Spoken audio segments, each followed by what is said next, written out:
বর্তমান রাজনৈতিক অবস্থায় তারেক রহমান ঐক্যের ব্যাপারে কি ভূমিকা রাখবেন অথবা কি পরিকল্পনা আছে এবং বাস্তবায়ন কিভাবে করবেন এসব বিষয় জামাত ইসলাম নজর রাখবে বলে জানিয়েছেন দলটির আমির ডাক্তার শফিকুর রহমান। তিনি বলেন, তারেক রহমানের দেশে ফেরার মধ্য দিয়ে আমার একজন রাজনৈতিক সহকর্মী দীর্ঘ 17 বছর পর সরাসরি মাঠে ফিরেছেন, এটিকে আমি ইতিবাচক হিসেবে দেখছি।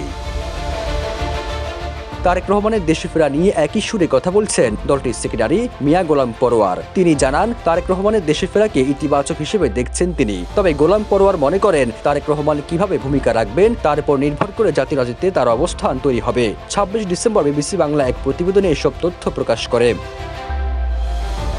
দীর্ঘ 17 বছর নির্বাসন শেষে দেশে ফিরেছেন তারেক রহমান। তিনি তার ঐতিহাসিক ভাষণে বলেছেন, আমার একটি পরিকল্পনা আছে দেশের মানুষের উন্নয়নের জন্য, ভাগ্য পরিবর্তনের জন্য। সেই পরিকল্পনা বাস্তবায়ন করতে হলে প্রতিটি মানুষের সহযোগিতা প্রয়োজন হবে। ইনশাআল্লাহ আমরা সেই পরিকল্পনা বাস্তবায়ন করব।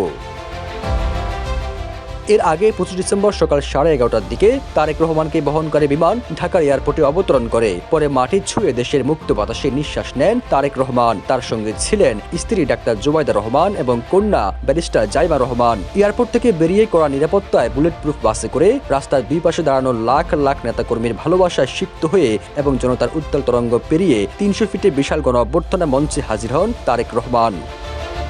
সবুজ আলম, নিউজ ডেস্ক, ইত্তেফাক।